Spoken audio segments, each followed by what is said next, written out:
ಪ್ರೀತಿಯ ದ್ವಿತೀಯ PUC ವಿದ್ಯಾರ್ಥಿಗಳೇ, ಮತ್ತೊಮ್ಮೆ ನಮ್ಮ ಯೂಟ್ಯೂಬ್ ಚಾನಲ್ಗೆ ಸ್ವಾಗತ. ನೋಡಿ ಸರ್, ಇವತ್ತು ಕೆಮಿಸ್ಟ್ರಿ ಎಕ್ಸಾಮ್ ನಡೀತಲ್ವಾ, ನಿಜವಾಗಿಯೂ ಮಕ್ಕಳು ಬಹಳ ಖುಷಿಯಾಗಿ ಬಂದಿದ್ದಾರೆ. ಯಾಕಂದರೆ ಎಲ್ಲವೂ ಕೂಡ ಮಾಡಲ್ ಕ್ವಶನ್ ಪೇಪರ್ನಿಂದಲೇ ಇತ್ತು. 70% ಇತ್ತು ಅಂದರೆ ಇಮ್ಯಾಜಿನ್ ಮಾಡಿ ನೀವು. ಹಾಗಾಗಿ ಖುಷಿಯಾಗಿ ಮಾಡಲ್ ಕ್ವಶನ್ ಪೇಪರ್ಗಳನ್ನು ಓದ್ಕೊಳ್ಳಿ.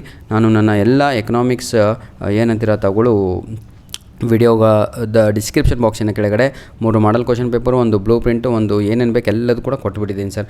ಬನ್ನಿ ಈಗ ನಾವು ಪಾರ್ಟ್ ಎ 20ಕ್ಕೆ 20 ಯಾವ ರೀತಿಯಾಗಿ ಅಂಕಗಳನ್ನು ನಾವು ಸ್ಕೋರ್ ಮಾಡಬೇಕು, ಯಾವ ಪ್ಲಾನ್ ಮಾಡಬೇಕು ಹಾಗೂ ಕ್ವಶನ್ ಎಲ್ಲಿಂದ ಪಿಕ್ ಮಾಡ್ತಾರೆ ಇದರ ಬಗ್ಗೆ ಸಂಪೂರ್ಣವಾಗಿ ಈ ಒಂದು ವಿಡಿಯೋದಲ್ಲಿ ಮಾಹಿತಿಯನ್ನು ಪಡೆಯೋಣ ವಿತ್ ಇಂಪಾರ್ಟೆಂಟ್ ಕ್ವಶನ್ಸ್. 2025-26 ಅಂದರೆ 2025-26 second year PUC question bank subject code 22 subject economics ಆಗಿರುತ್ತೆ. ಹಾಗಿದ್ರೆ ಮೊದಲನೆಯ ಪಾಠ ಒಂದು ನಿಮಗೆ ಎಲ್ಲರಿಗೂ ಕೂಡ ಮೈಕ್ರೋ ಎಕನಾಮಿಕ್ಸಿನ ಏನಂತೀರ ತಗೊಳ್ಳು ಇಂಟ್ರೊಡಕ್ಷನ್ ಆಗಿರುತ್ತೆ. ಇದು ಎಲ್ಲ ಬೇಡ ನಮಗೆ. ಇದು ನಿಮ್ಮ ಕ್ವಶನ್ ಬ್ಯಾಂಕು. ಯಾರ ಹತ್ರ ಕ್ವಶನ್ ಬ್ಯಾಂಕ್ ಇಲ್ಲವೋ ಇದೇ ವಿಡಿಯೋದ ಡಿಸ್ಕ್ರಿಪ್ಷನ್ ಬಾಕ್ಸಿನ ಕೆಳಗಡೆ ಡೌನ್ಲೋಡ್ ಮಾಡಿಕೊಳ್ಳಿ. ಬನ್ನಿ ವಿದ್ಯಾರ್ಥಿಗಳು, ಈಗ ಚಾಪ್ಟರ್ 1 ನಾವು ನೋಡ್ತಾ ಹೋಗೋಣ. ಇದು ಯಾರು ರೆಡಿ ಆದರೂ ನಾಳೆ 20ಕ್ಕೆ 20 ಕಣ್ಣು ಮುಚ್ಕೊಂಡು ನೀವೇ ಬರೆದು ಬಿಡ್ತೀರಾ. ಆ ಕಡೆ ಈ ಕಡೆ ಬೆರಳು ಮಾಡಿದ್ನೋ ತೋಸು ಅನ್ನೋ ಇಲ್ಲೇ ಇಲ್ಲ. ನೋಡಿ, the scarce resources of an economy have dash ಅಂತ ಇದೆ ಆಯಿತಾ. ಇದಕ್ಕೆ 100% ಸರಿಯಾದ ಉತ್ತರ ಬಂದು ಕಾಂಪೀಟಿಂಗ್ ಯೂಸೇಜ್ ಆಪ್ಷನ್ ಎ ಇದೆ ಅಲ್ವಾ, ಅದೇ ಸರಿಯಾದ ಉತ್ತರ ಆಗಿರುತ್ತದೆ. Clear my dear children, option ಎನೇ ಸರಿ. ಈಗ ನಾವು ಸೆಕೆಂಡ್ ಕ್ವಶನಿಗೆ ಹೋಗೋಣ. Central problem of an economy include dash ಅಂತ ಇದೆ. ಇದಕ್ಕೆ ಸರಿಯಾದ ಉತ್ತರ ಬಂದು option D, all of the above ಅಂತ. Question number 3, which of the following is an example of micro economics ಅಂತ ಇದೆ. ಇದಕ್ಕೆ ಸರಿಯಾದ ಉತ್ತರ ಬಂದು right answer is option B ಆಗಿರುತ್ತದೆ, ಕಸ್ಟಮರ್ ಬಿಹೇವಿಯರ್ ಅಂತ. Question number 4, traditionally the subject matter of economics have been studied under the following ಏನಿದು branches ಅಂತ ಇದೆ. Question number 4 right answer is micro and macro economics is the right answer. Fill in the blanks ನೋಡೋಣ ಮಕ್ಕಳೇ. ಬನ್ನಿ ನೋಡ್ರೋ ಏನು ಮಾಡಿದ್ರು ಇದರಿಂದನೇ ತೆಗಿಬೇಕು ಅವರು. 100% ನಿಮಗೆಲ್ಲರಿಗೂ ಕೂಡ ಆಯಿತಾ. ಇನ್ಸೈಡ್ ದ ಟೆಕ್ಸ್ಟ್ ಅಂತ ಹೇಳಿದ್ರೇ ಇನ್ಸೈಡ್ ದಿ ಕ್ವಶನ್ ಬ್ಯಾಂಕ್ ಅಂತ. ಫಿಲ್ ಇನ್ ದ ಬ್ಲ್ಯಾಂಕ್ಸ್ ನೋಡೋಣ. Scarcity of resources gives rise to dash ಅಂತ ಇದೆ. ಇದಕ್ಕೆ ಸರಿಯಾದ ಉತ್ತರ ಬಂದು problem of choice is the right answer. Clear my dear children, ಬರ್ಕಂತ ಇದ್ದೀರಾ ಅಂದುಕೊಂಡಿದ್ದೇನೆ. ಪ್ರಾಬ್ಲಮ್ ಆಫ್ ಚಾಯ್ಸ್ ಅಂತ. Question number 2, in a certainly planned economy all important decisions are made by dash ಅಂತ ಇದೆ. ಇದಕ್ಕೆ ಸರಿಯಾದ ಉತ್ತರ government is the right answer. Question number 3, my dear, dash is a set of arrangement where economic agents can freely exchange their ನೋಡಿ endowments or products with each other is called dash, that is market economy ಅಂತ ಕರೆಯುತ್ತೇವೆ. in really all economies are dash economies ಅಂತ ಇದೆ. mixed economies is the right answer. ಬನ್ನಿ ವಿದ್ಯಾರ್ಥಿಗಳೇ, ಈಗ ನಾವು match of following ಅನ್ನು ನೋಡ್ತಾ ಹೋಗೋಣ. ಮಾರ್ಕೆಟ್ ಎಕನಾಮಿ ಅಂತ ಇದೆ. ಇದಕ್ಕೆ 100% ರೈಟ್ ಆನ್ಸರ್ ಬಂದು ಆಪ್ಷನ್ ಬಿ ಆಗಿ ಇರುತ್ತದೆ, ಪ್ರೈವೇಟ್ ಓನರ್ಶಿಪ್ ಅಂತ. ಸರ್ವಿಸ್ ಆಫ್ ಟೀಚರ್ ಅಂತೂ ನಾನು 10 ವರ್ಷದಿಂದ ನೋಡ್ತಾ ಇದ್ದೀನಿ. ಇದೇ ಕ್ವಶನ್ ಇದ್ದೇ ಇರತ್ತಪ್ಪ ಕ್ವಶನ್ ಪೇಪರಲ್ಲಿ ಆಯಿತಾ. ಸರ್ವಿಸ್ ಆಫ್ ಟೀಚರ್ ಅಂತ ಹೇಳಿದರೆ ಅವರಿಗೆ ಏನಂತಾರೆ ಸ್ಕಿಲ್ ಅಂತ ಕರೆಯುತ್ತೇವೆ. Option C, centrally planned economy ಅಂತ ಇದೆ. ಇದಕ್ಕೆ ಸರಿಯಾದ ಉತ್ತರ ಬಂದು ಗವರ್ನಮೆಂಟ್ ಅಂತ ಕರೀತೇವೆ. ಪಾಸಿಟಿವ್ ಎಕನಾಮೀಸ್ ಅಂತ ಇದೆ. ಇದಕ್ಕೆ ರೈಟ್ ಆನ್ಸರ್ ಬಂದು that is a functioning of mechanism ಅಂತ. ಲಾಸ್ಟ್ ಒನ್ ನಾರ್ಮೇಟಿವ್ ಎಕನಾಮೀಸ್ ಅಂತ ಇದೆ. ಇದಕ್ಕೆ ಸರಿಯಾದ ಉತ್ತರ ವ್ಯಾಲ್ಯೂಯೇಷನ್ ಆಫ್ ಮೆಕ್ಯಾನಿಸಮ್ ಅಂತ. ಕ್ಲಿಯರ್. ಈಗ ನಾವು ಪಾರ್ಟ್ ಎ ಕಂಪ್ಲೀಟಾಗಿ ನಮ್ಮ ಚಾಪ್ಟರ್ 1ನಲ್ಲಿ ಏನು ಕೊಟ್ಟಿದ್ರೋ ಎಲ್ಲದೂ ಕೂಡ ಮುಗಿಸಿದ್ದೇವೆ. ಈಗ ನಾವು ಚಾಪ್ಟರ್ 2ಗೆ ಹೋಗವ. ಚಾಪ್ಟರ್ 2ನಲ್ಲಿ ಥಿಯರಿ ಆಫ್ ಕನ್ಸ್ಯೂಮರ್ ಬಿಹೇವಿಯರಲ್ಲಿ ನೋಡೋಣ. ಯುಟಿಲಿಟಿ ಈಸ್ ಡ್ಯಾಶ್ ಅಂತ ಇದೆ. ಸಬ್ಜೆಕ್ಟಿವ್ ಅನ್ನುವಂಥದ್ದು ರೈಟ್ ಆನ್ಸರ್. ಇದು ಕೂಡ ಅಷ್ಟೇ ಸರ್, ಬಹಳ ವರ್ಷ ಸೇಮ್ ಕ್ವಶನ್ನು ಪದೇ ಕೇಳಿದರು. When T U is a constant M U becomes dash ಅಂತ ಇದೆ. ರೈಟ್ ಆನ್ಸರ್ ಬಂದು 0 ಅನ್ನುವಂಥದ್ದು right answer. Ordinal utility analysis expresses utility in dash ಅಂತ ಇದೆ ಮಕ್ಕಳೇ. ಅದನ್ನು ರ್ಯಾಂಕ್ಸ್ ಅಂತ ಬರಿಬೇಕು. Question number 4, the shape of an indifference curve is normally dash ಅಂತ ಇದೆ. ಕಾನ್ವೆಕ್ಸ್ ಟು ಒರಿಜಿನ್ ಅನ್ನುವಂಥದ್ದು right answer. The consumption bundles that are available to the consumer depend on dash ಅಂತ ಇದೆ. Right answer is price and income is the right answer. Question number 6, the valuation of budget line is dash. Right answer is option C is the right answer. Question number 7, the demand for these goods increases as income of the customer increases. That is question number 7. Right answer is ಯಾವುದ್ರಿ? Question number 7 normal goods ಅಂತ option B ಇದೆ ಅಲ್ವಾ, ಅದೇ ಸರಿಯಾದ ಉತ್ತರ, right answer. Question number 8 the vertical demand curve represents dash ಅಂತ ಇದೆ. Question number 8 right answer is perfect in elasticity is the right answer. Question number 9 at the midpoint of the demand curve the elasticity is dash. ಇದಕ್ಕೆ 100% ಸರಿಯಾದ ಉತ್ತರ equal to 1, option A is the right answer. Question number 10 the value of elasticity of demand at different points on a linear demand curve lies between dash ಅಂತ ಇದೆ. Right answer is 0 and infinity ಅಂತ. ಹೌದಲ್ವಾ ವಿದ್ಯಾರ್ಥಿಗಳೇ? 0 and infinity, that is option A. Next, fill in the blanks. Each question carries 1 mark. Want satisfying capacity of a commodity is dash ಅಂತ ಇದೆ. Right answer is question number fill in the blanks ಅಲ್ವಾ, ಸುಸ್ತಾಗತ್ತೆ ಕಣ್ರಪ್ಪ. Right answer is utility. Question number 2 utility that an individual derives from a commodity changes with the place and dash ಅಂತ ಇದೆ. Question number 2 right answer is intersect is the right answer. Question number 3 indifference curve depicting commodities which are perfect substitutes is dash line ಅಂತ ಇದೆ. ವಿದ್ಯಾರ್ಥಿಗಳೇ question number 3 right answer is left word is the right answer. Question number 4 the demand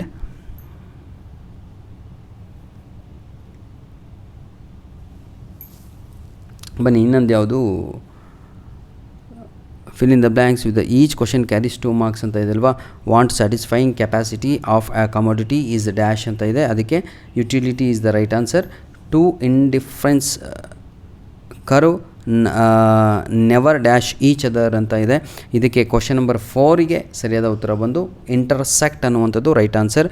question number ಏನಂತೀರ ತಗೊಳ್ಳು, question number ಯಾವುದು ಇಲ್ಲಿ mix ಆಗಿಬಿಟ್ಟಿದೆ ಅಲ್ವ.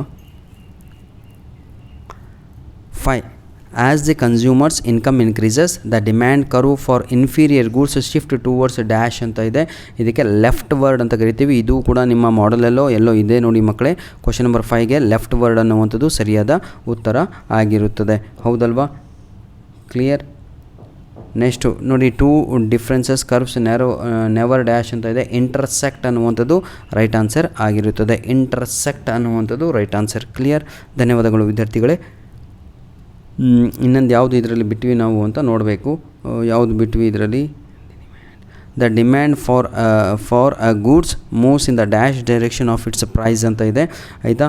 ಇದಕ್ಕೆ ಸರಿಯಾದ ಉತ್ತರ question number the demand for the good moves, ಇದಕ್ಕೆ ರೈಟ್ ಆನ್ಸರ್ ಕ್ವಶನ್ ನಂಬರ್ 6ಗೆ the dash direction of its price ಅಂತ ಇದೆ. Opposite direction of its price is the right answer. Method of adding to individual demand curves is called horizontal summation is the right answer. ಧನ್ಯವಾದಗಳು. ಏನಾದರೂ ತಪ್ಪಾದಲ್ಲಿ ತಗೊಳ್ಳು ಕ್ಷಮಿಸಿ. ಇನ್ನೊಮ್ಮೆ ಬೇಕಾದರೆ ಆನ್ಸರನ್ನು ಹೇಳ್ತೀನಿ ಮಕ್ಕಳೇ. ನೋಡಿ ಕ್ವಶನ್ ನಂಬರ್ 1ಗೆ ಸರಿಯಾದ ಉತ್ತರ ಬಂದು question number 1 that is right answer is utility is the right answer. Question number 2 ಇದಲ್ವಾ, ಅದು ಇಂಪಾರ್ಟೆಂಟ್ ಇಲ್ಲ. ಕ್ವಶನ್ ನಂಬರ್ 3ನೂ ಕೂಡ ಇಲ್ಲ.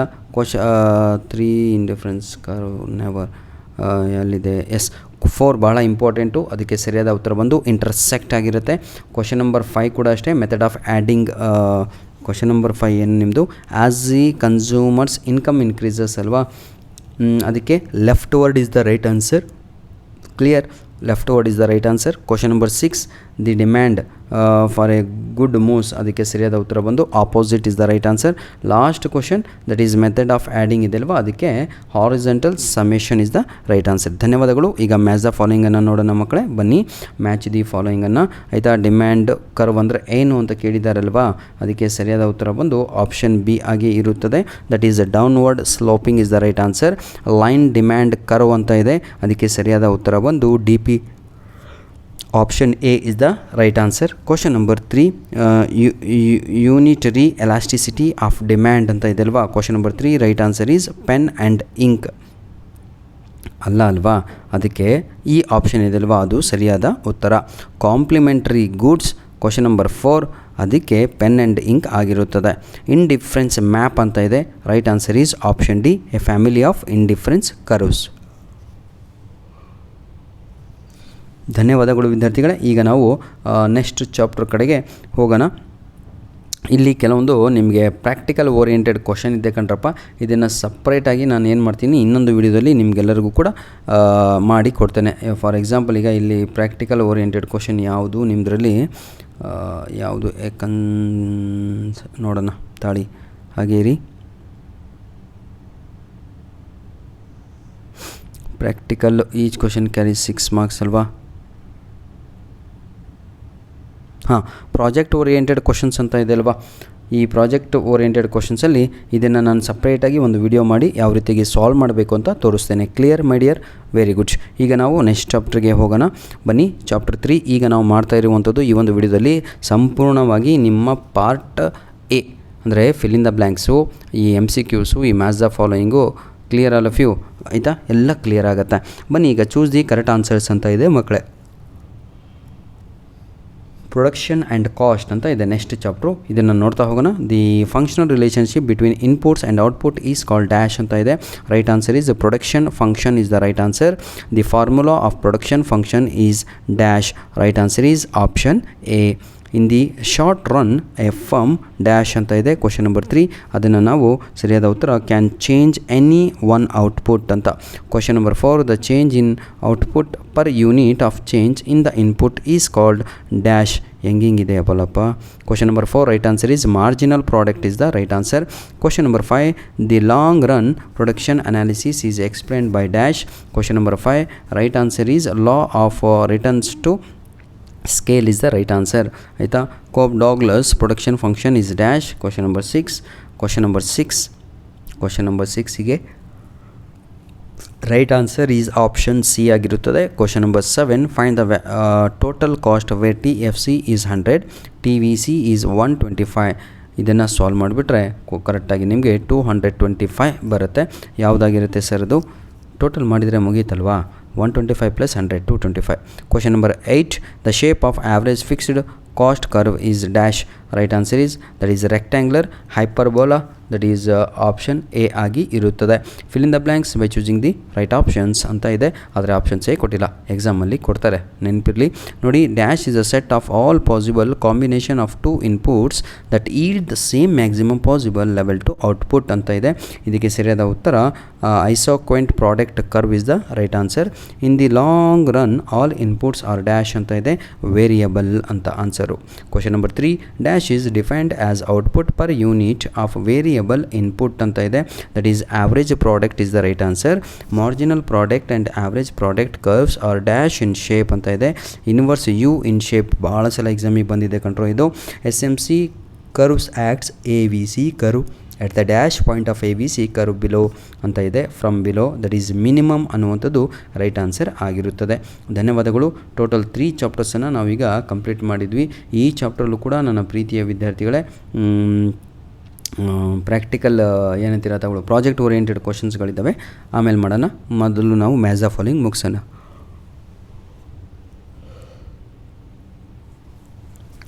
CRS ಅಂತ ಇದೆ, ಇದಕ್ಕೆ ಸರಿಯಾದ ಉತ್ತರ ಡೆಲ್ಟಾ TC ಅಂತ ಅವರು ಕೊಟ್ಟಿದ್ದಾರೆ, ಆದರೆ ತಾವುಗಳು ಸರಿಯಾದ ಉತ್ತರ ಅದಕ್ಕೆ ಆಪೋಸಿಟ್ ಬರೀಬೇಕು. Option D constant returns to scale is the right answer ಆಯಿತಾ. 1ಗೆ ಡಿ ಆನ್ಸರು. SAC ಅಂತ ಇದೆ, right answer is that is short run average cost ಅಂತ. MP1 ಅಂತ ಇದೆ, right answer is TP1L - TPL - 1 ಅಂತ. Next TFC + TVC is equal to, right answer is TVC, that is TC ಅನ್ನುವಂಥದ್ದು right answer ಆಗಿರುತ್ತೆ. ನೋಡಿ sir, ಇದು ಒಂದು ಡ್ಯಾಶಲ್ಲಿ ಬಂದಿತ್ತಲ್ವ, ಎರಡೂ ಕೂಡ ಸೇಮ್, ಹಾಗಾಗಿ ನಮಗೆ 225 ಬಂದಿದ್ದಲ್ಲಿ. SMC ಅಂದರೆ ಏನು ಅಂತ ಕೇಳಿದರೆ, SMC ಅಂದರೆ option A delta TC by delta Q ಅನ್ನುವಂಥದ್ದು. Answer the following questions in a sentences are in a word or in each ಅಂತ ಇದೆ. ಇವೆಲ್ಲ ಆಮೇಲೆ ಮಾಡೋಣ.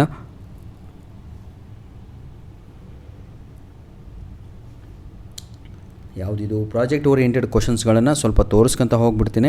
ಯಾರಿಗೆಲ್ಲ ಟೈಮ್ ಇದೆಯೋ ನೀವು ಸಾಲ್ವ್ ಮಾಡಿ, ನಾನು ಒಂದು ಪೇಪರಲ್ಲಿ ಎಲ್ಲರಿಗೂ ಕೂಡ ಸಾಲ್ವ್ ಮಾಡಿ ತೋರಿಸ್ತೇನೆ ಮಕ್ಕಳೇ. ಟೈಮ್ ಸಿಗುತ್ತೆ ಅಂದ್ಕೊಂಡಿದ್ದೀನಿ 100%. ಬನ್ನಿ ಈಗ ನಾವು ಎಲ್ಲಿಗೆ ಹೋಗೋಣ, ನೆಕ್ಸ್ಟ್ ಚಾಪ್ಟ್ರಿಗೆ ಹೋಗೋಣ. ಯಾವುದು chapter 4 the theory of firm under perfect competition ಅಂತ ಇದೆ. ನೋಡೋ ಉದ್ದೇಶ ಇಷ್ಟೇ, ಯಾಕೆ ಇವೆಲ್ಲ ವೀಡಿಯೋ ಮಾಡ್ತಾಯಿದ್ದೀನಿ ಅಂದರೆ ನಮ್ಮ ಮಕ್ಕಳಿಗೆ ಎಲ್ಲೂ ಕೂಡ ಯಾವುದೇ ಕ್ವಶನ್ನು ಟಫ್ ಆಗಬಾರ್ದು, ಪಾರ್ಟ್ ಎ ಗಿಚ್ಚಿಯಾಗಿರ್ಬಾರ್ದು, ಅಲ್ಲೇ 20 ಮಾರ್ಕ್ಸ್ ಮುಗಿಸ್ಕೋಬೇಕು. ಚೂಸ್ ದ ಕರೆಕ್ಟ್ ಆನ್ಸರ್ಸ್ ಅಂತ ಇದೆ. The product is in perfectly competitive ಏನಿದು market are dash. Right answer is homogeneous products. Question number 2, the increase in total revenue for a unit increase in the output is dash. Right answer is marginal revenue. Question number 3, a bookseller sells 30 books at the price of 10 each.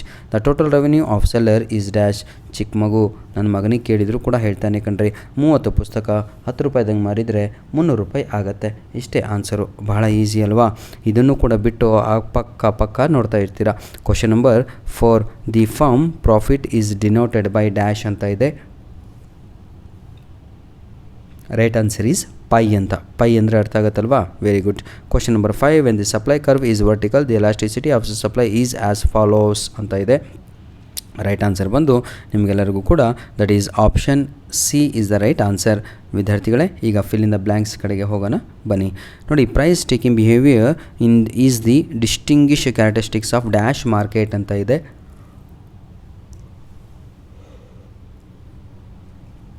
Right answer is perfect competition is the right answer. Question number 2, for a price taking from marginal revenue is equal to dash SA ಅಂತ ಇದೆ. Right answer is ಪ್ರೀತಿಯ ವಿದ್ಯಾರ್ಥಿಗಳೇ that is market price is the right answer. Question number 3, the minimum point of ABC where the SMC curve cuts the ABC curve is called dash. Right answer is that is shutdown is the right answer. Shutdown point ಅಂತ. 4ನೇ ಪ್ರಶ್ನೆ, dash cost of some activity is the gain foregone from the second best activity. That right answer is opportunity. Dash tax is a tax that the government impose per unit scale of output ಅಂತ ಇದೆ. That is unit tax is the right answer. Next, ನನ್ನ ಪ್ರೀತಿಯ ವಿದ್ಯಾರ್ಥಿಗಳೇ, MR is equal to dash ಅಂತ ಇದೆ. Right answer MRಗೆ ಏನು ಬರೀತೀರಾ ತಾವುಗಳು? ಆಪ್ಷನ್ ಸಿ ಆಗಿರುತ್ತೆ, delta TR by delta Q ಅಂತ. ಆವ್ರೇಜ್ ಅಂದರೆ ಏನು? That is pi. ಆವ್ರೇಜ್ ಅಂದರೆ ಏನೂ ಅಲ್ಲ, ಇಲ್ಲಿ ಆವ್ರೇಜ್ ಕ್ವಶನ್ ಅಂತ ಆಯಿತಾ. Pi is equal to dash ಅಂತ ಇದೆ. ಆಪ್ಷನ್ ಡಿ ಆಗಿರುತ್ತೆ, TR minus TC. AR is equal to dash ಅಂತ ಇದೆ. Right answer is option E, TR by Q. Normal profit ಏನು ಅಂತ, ಅದು ಝೀರೋ ಪ್ರಾಫಿಟ್ ಅಂತ. ಪರ್ಫೆಕ್ಟ್ ಕಾಂಪಿಟೀಷನ್ ಅಂದರೆ ಪರ್ಫೆಕ್ಟ್ ಇನ್ಫಾರ್ಮೇಷನ್ ಅಂತ ಅರ್ಥ. ಬನ್ನಿ ವಿದ್ಯಾರ್ಥಿಗಳೇ, ಈಗ ಕರೆಕ್ಟಾಗಿ 4 ಚಾಪ್ಟರ್ಸ್ ಕಂಪ್ಲೀಟ್ ಆಯಿತು. ಆದರೆ ಇದರಲ್ಲೂ ಕೂಡ ನಾವು ಪ್ರಾಜೆಕ್ಟ್ ಓರಿಯೆಂಟೆಡ್ ಕ್ವಶನ್ಸ್ಗಳನ್ನು ನೋಡ್ಬೋದು. ಎಲ್ಲಿದ್ದಾವೆ ಅಂತ ಅದು ಕೂಡ ನಾನು ನಿಮಗೆ ತೋರಿಸ್ತಾ ಹೋಗ್ತೇನೆ. ನೋಡ್ತಾ ಇದ್ದೀರಲ್ವಾ? This is project oriented question. Clear all of you? ಈಗ ನಾವು ಚಾಪ್ಟರ್ ಫೈನಲ್ಲಿದ್ದೇವೆ, last chapter of micro economics. In perfect competition buyers and sellers are dash ಅಂತ ಇದೆ. ಪ್ರೈಸ್ ಟೇಕರ್ಸ್ ಅನ್ನುವಂಥದ್ದು right answer. The situation where plans of a conserve and forms in the market match, that is called, that is question number 2 my dear children, that is equilibrium situation is the right answer. Question number 3, as a result of increase in the number of firms, that is an increase in supply, then the supply curve is dash anta ide. Right answer is shifts towards right anta. Question number 4, the firms earn super normal profit as long as the price is greater than the minimum of dash. ಅದಕ್ಕೆ ಸರಿಯಾದ ಉತ್ತರ average cost, option C is the right answer. Question number 5, the government imposing upper limit on the price of goods and services is called price ceiling ಅಂತ word ಇದೆಲ್ವ, ಅದೇ important ರೀ ಇಡೀ ಪಾಠ. Question number 6, the government imposing lower limit on the price of goods and the services is called dash ಅಂತ ಇದೆ. Price floor ಅನ್ನುವಂಥದ್ದು right answer ಆಗಿರುತ್ತದೆ. ಈಗ ನಾವು ಫಿಲ್ ಇನ್ ದ ಬ್ಲ್ಯಾಂಕ್ಸ್ ಕಡೆಗೆ ಹೋಗ್ತಾ ಇದ್ದೀವಿ ಮಕ್ಕಳ. ಬನ್ನಿ ಈಗ ನೋಡೋಣ. In a perfect competition market equilibrium occurs when market demand dash market supply ಅಂತ ಇದೆ. ಕ್ವಶನ್ ನಂಬರ್ 1ಗೆ ಸರಿಯಾದ ಉತ್ತರ equals two is the right answer. It is assured that in a perfect competition market and dash it is a play ಅಂತ ಇದೆ. Question number 2, right answer is that is invisible hand is the right answer. Question number 3, my dear children, in labor market dash are the suppliers of labor ಅಂತ ಇದೆ. households are the suppliers of labors. Question number 4, dash is determined ಅಂತ ಇದೆ. wage rate is the right answer. Question number 5, if the demand curve shifts leftward and supply curve shift towards equilibrium price will dash ಅಂತ ಇದೆ 4ನೇ ಪ್ರಶ್ನೆ. 5th question that is decreases is the right answer. Last question of this microeconomics that is Adam Smith is ಯಾವುದಪ್ಪ, operation of invisible hand ಅಂತ. Excess supply ಅಂತ ಇದೆ, right answer is option D ಆಗಿರುತ್ತದೆ. Q D is equal to Q S ಅಂತ. Market equilibrium, right answer is option E. ಅಯ್ಯೋ ಏನೋ ಎಡವಟ್ಟ ಆಯ್ತಲ್ವಾ, ಬನ್ನಿ ಸರಿ ಮಾಡ್ತೀನಿ. Adam ಸ್ಮಿತ್ಗೆ operation of invisible hand. Question number 2 excess supply ಅಂತ ಇದೆ, ರೈಟ್ ಆನ್ಸರ್ ಅದಕ್ಕೆ ಆಪ್ಷನ್ ಡಿ ಆಗಿರುತ್ತದೆ. Q S is greater than Q D ಅಂತ. Market equilibrium, right answer is Q D is equal to Q S ಅಂತ. Possibility of super natural profit. Question number 4 right answer is attraction of new firms ಅಂತ. Question number 9 that is wage rate ಅಂತ ಇದೆ, right answer is option C ಆಗಿರುತ್ತದೆ, VMP ಅಂತ. ಧನ್ಯವಾದಗಳು. ನಿಮ್ಮ ಪ್ರೀತಿ ವಿಶ್ವಾಸ ಸದಾ ಹೀಗಿರಲಿ ಮಕ್ಕಳೇ. ಏನು project oriented question with answer ಹೇಗೆ ಬರೆಯೋದು ಅಂತ ನಾನು ಇನ್ನೊಂದು ವಿಡಿಯೋನ ಮಾಡಿ ತಿಳಿಸ್ತೇನೆ. ಧನ್ಯವಾದಗಳು.